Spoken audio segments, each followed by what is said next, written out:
A few years ago, I learned how to take a photograph in the portrait mode, and it was amazing. It took just ordinary pictures and made them extraordinary. It made it look like I knew what I was doing, or maybe I hired someone to come in.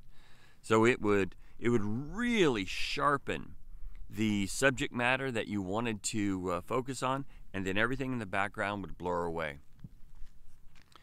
Learned some kind of life lessons from that.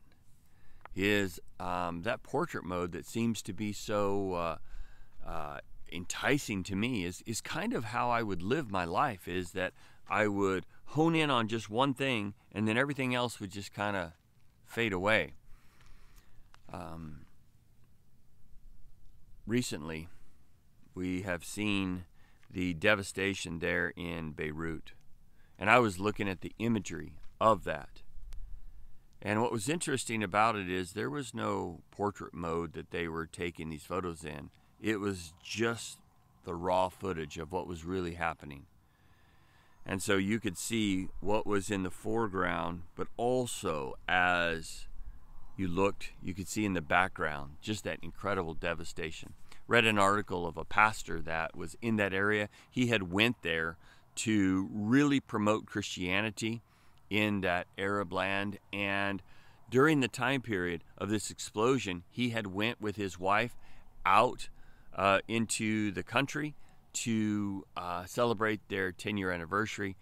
And so the explosion occurred. He heard it there. So when he came back and viewed the devastation, it was absolutely unbelievable. Now, this is a country that has already been in civil unrest. The people are very displeased with the government and the corruption. Their monetary system has been devalued by 80%. There has been just a shortage of food. The people in the country are starving. It is very devastating.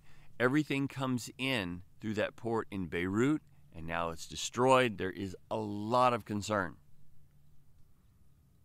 So what does the man of God do in Beirut?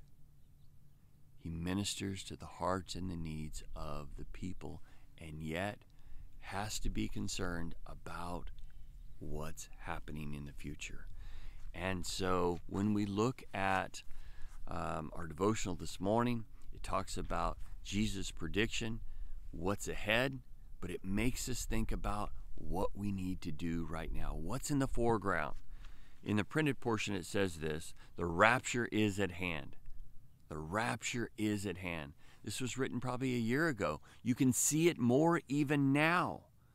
It says, we can see the signs. That's true. Everyone does what's right in his own eyes. Evil prevails. They despise what is good and love what is evil. Isaiah chapter 5. This is exactly where we are right now. And we know there's going to be a time when Jesus is going to cut it off and it's going to be all done. That's the scripture this morning. So what do we do between now and then? What do we do between now and then? We need to be busy in the Great Commandment and the Great Commission. We need to be loving people, showing the love of Jesus Christ. It's not enough just to pick a political side. We have to love people and demonstrate that love. We've got to be in prayer. We've got to be wise. We've got to be sharp. Too many times we've missed opportunities. Too many times we made the focus about ourselves.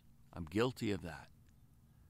But now it's time to make all of the focus on Him, and then also see what He has in the future. And that's what this is, Jesus' prediction. In Matthew 24, verse 29, immediately after the tribulation of those days shall the sun be darkened, the moon shall not give her light, and the stars shall fall from heaven. The powers of heaven shall be shaken. This time, it's all over. They're calling in all the children of God.